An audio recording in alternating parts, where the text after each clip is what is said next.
இந்த ஒரு மத்திய அமைச்சரா இருந்துட்டு சில விஷயங்கள் நான் பேச விரும்பல, இருந்தாலும் நான் கேட்கிறேன்.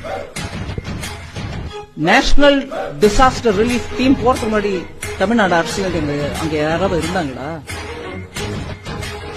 இல்லீங்களே. நார்மல் மழை மாதிரி வரும், சாதாரண வெள்ளம் தான் வரும் அப்படின்னா கூட அப்ப கூட நீங்க இருந்திருக்கலாமே.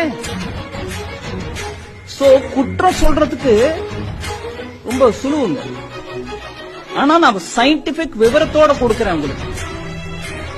இத்தனை பேசுறவங்க தயவு பண்ணி ஒரு அமைச்சர் சொன்னதை வச்சுட்டு நான் பதில் சொல்றேன்.